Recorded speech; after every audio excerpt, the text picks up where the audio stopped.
Dikasih tahu sama teman saya juga bahwa di situ katanya bisa kalau kita menelan air liur dari si nenek-nenek ini, kita bisa mendapatkan keturunan. Saya sama Aga itu nggak bisa dapat anak secara normal gitu. Maksudnya secara normal tuh ya seperti yang lainnya lah gitu. Kita harus inseminasi, kalaupun enggak. Terus dari situ kita dapat lagi tuh satu kayak obat-obat Cina.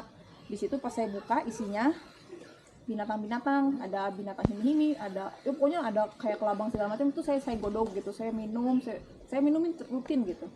Halo sobat semua, salam sejahtera selalu Tuhan beserta kita semua. Sehingga kita bisa berjumpa lagi di channel Kebun Doa ini. Pada posting sebelumnya tentang Gua Maria Fatimah Sawer Rahmat di Desa Cisantana, Cigugur, Kuningan ini, kita tahu bahwa desa ini adalah sebuah desa yang dinamakan Desa Moderasi Toleransi Beragama yang memberikan keakraban dan toleransi beragama pada masyarakat sekitarnya. Gua Maria Fatimah Sawer Rahmat ini adalah salah satu Gua Maria yang unik. Di samping tempatnya yang teduh, kita pun harus memiliki stamina fisik yang fit, karena kita akan berjalan sejauh 1.400 langkah. Selain kondisi jalan yang mendatar, ada sebagian harus naik tangga yang menanjak sejumlah 500 anak tangga. Kalau dihitung-hitung seakan-akan menaiki gedung sebanyak 25 lantai. Cukup jauh juga ya. Oh ya, saat mengunjungi Gua Maria Fatimah Sawer Rahmat ini, jangan lupa untuk memakai sepatu yang nyaman dan cocok untuk kegiatan dan aktivitas outdoor. Karena jika hujan sebelumnya akan terasa licin karena lantainya terbuat dari batu alam dan semen saja. Dan jangan lupa membawa botol air minum persiapan jika haus di tengah perjalanan. Dan tidak perlu khawatir kehabisan jika sudah sampai di puncak, karena di atas sudah tersedia air suci yang dapat diminum. Oh ya, jangan lupa bahwa air suci yang di atas itu tidak hanya bisa diminum, tetapi bisa memberikan berkah bagi kita seperti pengobatan dan menyucikan rumah kita dan segala yang ingin kita sucikan. Oh iya, jangan lupa untuk membawa payung karena cuaca tidak menentu, kadang hujan yang mendadak. Jika lupa bawa payung, mungkin memang sudah ditakdirkan harus lebih lama berteduh di sana sambil berdoa di kapel dekat Gua Maria. Untuk jarak dan waktu tempuh ke Gua Maria Fatimah Sawer Rahmat Kuningan ini dari Jakarta, Bandung, Cirebon, dan Bandara Kertajati bisa dicek di postingan sebelumnya ya. Setelah kita tuh dari Taman Getsemani hingga puncak Bukit Totombok, di mana terletak Gua Maria Sawer Rahmat ini, maka kita sekarang dengarkan beberapa orang yang merasakan berkahnya. Mari kita ikuti postingan ini hingga selesai, karena pada akhir postingan ini ada sedikit cuplikan tentang bagaimana Bu Monika juga berusaha untuk memperoleh keturunan dengan mengunjungi beberapa orang pintar, berobat ke dokter untuk merencanakan bayi tabung, serta keliling ke 9 Gua Maria lainnya. Dan bagaimana akhirnya? Tanpa berlama-lama lagi, mari kita ikuti postingan ini. Halo, selamat siang. Nama saya Monika Desi. Suami saya namanya Aga Hariman. Saya punya dua orang anak laki-laki, satu bernama Rainer, dua Regan. Saya mau cerita tentang saya memiliki Rainer. Jadi usia pernikahan saya itu sudah mau mencapai usia kelima. Ternyata di usia kedua sampai ketiga itu pernah pergolakan. Saya merasa kok nggak dapat gitu. Terus kalau saya lagi melihat yang hamil, kalau rasanya pingin banget gitu. Akhirnya saya coba ke berbagai pengobatan sinse, sampai dokter juga saya sudah coba beberapa dokter yang direkomendasikan teman-teman ke Jakarta, ke Bandung. Terus sampai ada satu kejadian di mana saya kekeh pengen berobat ke satu orang nenek-nenek lah, ada di daerah Cirebon. Saya dikasih tahu sama teman saya juga bahwa di situ katanya bisa kalau kita menelan air liur dari si nenek-nenek ini, kita bisa mendapatkan keturunan. Saya bilang sama suami saya tuh, tapi suami saya bilang nggak mau, pokoknya saya nggak mau. Udah pokoknya sampai ribut lah gitu. Akhirnya kita pergi, satu sore kita pergi ke sana. Suami saya nggak mau masuk karena dia takut gitu. dia kan memang seorang penakut juga. Terus akhirnya kami masuk, tapi suami saya cuma nganter udah, terus dia keluar. Lalu saya tiduran, nah si nenek-neneknya di atas saya tuh, dia sambil kayak makan sesuatu dulu lah, lalu dia meneteskan air ludahnya. Saya bilang begini, aduh Tuhan kok saya sampai begini ya, sampai pengen banget gitu. Terus ternyata nggak berhasil. Saya agak kecewa waktu itu berarti udah mau ke-4. Nah bulan Desember saya diberi tahu sama Ibu Mei, teman lingkungan, dia bilang coba deh ke 9 Gua Maria. Nah di 9 Gua Maria itu biasanya terkabul ya. Saya coba waktu itu, saya coba sampai paling jauh tuh ke Posarang di Kediri, daerah Jawa lah gitu. Yang terakhir memang di sini sih gitu, karena memang mengawalinya kita di Jawa, mengakhiri di sini. Tapi waktu di sini tuh kita memang nggak berdoa untuk keturunan. Pada saat kita ke Kerep, ke Sriningsih, ke Posarang, kita mintanya memang khusus untuk mendapatkan seorang keturunan. Akhirnya bulan Mei ada misa pembukaan bulan Maria.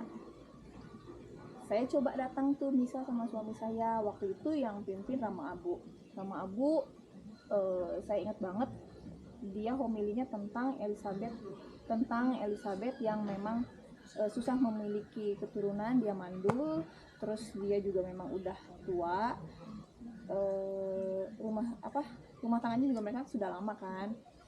Tapi akhirnya Elizabeth itu diberikan mukjizat untuk mempunyai seorang anak. Dia bisa hamil, melahirkan. Rama Abu, saya juga nggak tahu kok Rama Abu tiba-tiba jadi homilinya tentang itu gitu kan, seperti sinkron gitu, kok kayak nyetrum. Akhirnya pas pulang misa saya datang ke Rama Abu, memang udah deket juga kan sama Rama.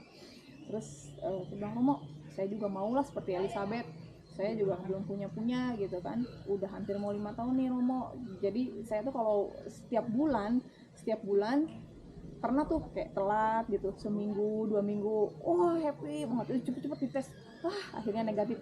Jadi suka ribut gitu, jadi ajang ribut sama suami.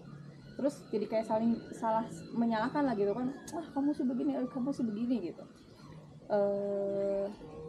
Si Rama Abu bilang, udah coba periksa ke dokter belum? Sudah sih Romo gitu. Tapi memang akhirnya di bulan Januari itu saya dapat kabar, Romo, saya sama Aga itu nggak bisa dapat anak secara normal gitu. Maksudnya secara normal tuh ya seperti yang lainnya lah gitu, kita harus inseminasi, kalaupun enggak ya bayi tabung gitu. Jadi dari hasil lab itu Aga dari 100% spermanya yang hidup hanya 30%. Dari 30% pun itu selalu mati di tengah jalan dari hasil lab. Terus saya juga ada beberapa yang saya lalui itu HSG itu kayak kita dikasih satu suntikan ke saluran ovarium di mana ada penyumbatan atau memang ada masalah. Lalu saya sih hasilnya baik-baik aja gitu. Terus dari situ kita dapat lagi tuh satu kayak obat-obat Cina. Di situ pas saya buka isinya binatang-binatang, ada binatang himi-himi, ada pokoknya ada kayak kelabang segala macam. Itu saya godok gitu, saya minumin rutin gitu. Terus ya akhirnya Rama Abu bilang, coba deh kamu pakai air yang di sana dibasuh, kalau berani kamu mandi, tapi kamu harus mandi jam 12 malam gitu. Terus saya bilang, saya mau ngeberani Romo, kalau mandi mah saya mau pengen cepat pulang, ya udah kamu basuh aja airnya di perutnya di sana. Mau saya basuhin atau kamu mau basuh sendiri? Ya udah saya basuh sendiri aja. Terus saya doanya apa, Romo? Ya kamu doa sesuai apa yang kamu harapkan. Kamu harus percaya, penuh keyakinan. Terus kamu fokus maunya apa. Jadi saya sama suami saya tuh ke situ, ditemenin sama Bu Mei juga waktu itu. Saya ingat banget Rama Abunya berdiri di sini. Dia nggak kesana, nggak ikutin karena saya nggak mau gitu. Saya bilang udah Romo sama suami saya aja, sama Cik Mei gitu. Akhirnya perut saya basuh 3 kali, saya doa sama Bunda Maria. Saya bilang, Bunda, saya udah sangat-sangat lelah, saya udah sangat capek. Kalau memang saya boleh punya anak dari rahim saya, terjadilah, tapi kalau memang saya tidak bisa melahirkan, tidak bisa hamil, saya mau dipertemukan dengan seorang anak, apakah saya mengambil anak atau saya dititipin anak, jadi karena itu anak saya dan agak. Terus salam Maria segala macam, selesai pulang. Pas pulang nggak ada apa-apa sih gitu, nggak ada perasaan ada rasa apa pertanda apa nggak ada, biasa. Terus ada penutupan bulan Maria, kalau nggak salah sih itu 40 hari. Nah saya kesini lagi tuh ikut misa penutupan. Nah pada saat misa penutupan itu memang seperti ada pertanda. Katanya kalau di sini, kalau kita kesini misalnya kita minta sesuatu terus suka ada pertanda biasanya. Terus saya di tas saya tuh ada kodok gede banget, gedenya nggak normal gitu. Saya juga heran kenapa sih tiba-tiba ada di situ gitu ya, tapi sudahlah, itu jadiin kita berlalu aja. Saya pulang 2 minggu setelah misa itu kok ngerasa kayak nggak enak, berat badan gitu. Terus ya coba saya lihat, oh ternyata saya nggak menstruasi ya, tapi kan saya itu udah biasa ya, kalau misalnya telat seminggu 2 minggu suka jadi kecewa, makanya saya nggak mau tes gitu. Saya bilang sama suami saya juga, udah beli alat tes kehamilan, nggak usah lah, kadang-kadang itu suka bohong katanya, jadi suka bikin sakit hati. Tapi waktu itu saya sengaja udah deh beli tanpa ngomong ke suami, siang-siang saya tes, kok positif gitu. Terus besok paginya saya tes lagi, oh positif. Besok siangnya lagi saya tes lagi, oh positif. Udah ini mah kayaknya beneran deh. Jadi nggak mungkin, kan udah gak mungkin banget, karena dokter sudah bilang kamu inseminasi waktu itu. Jadi ada inseminasi, ada bayi tabung. Inseminasi itu lebih murah gitu biayanya. Tapi kalau melihat riwayat kamu seperti ini, kalau kamu inseminasi mau 10 kali inseminasi pun kamu akan gagal. Jadi mendingan kamu yang finalnya udah bayi tabung. Jadi sekali bayar gede tapi kamu akan berhasil. Ya udah dok, saya mau ngumpulin dulu uang nih gitu. Gimana kalau bulan Juli aja gitu. Akhirnya dokter bilang, ya udah oke, karena memang harus persiapan dan nggak bisa di sini kan, harus di luar kota. Kamu juga harus persiapan mental gitu kan.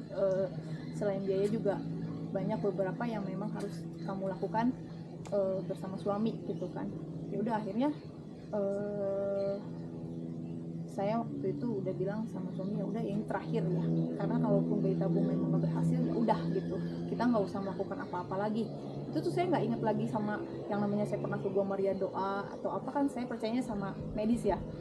Terus akhirnya setelah misa penutupan saya balik lagi ke dokter O'Neil, lalu di USG si dokternya bilang, ini spesies banget, kamu berobat kemana? Karena waktu itu tahunya saya mau ke Jakarta. Saya bilang saya nggak pergi kemana-mana, saya deket perginya cuma ke atas. Kemana ke atasnya? Kebetulan dokternya Katolik juga, ke Gua Maria.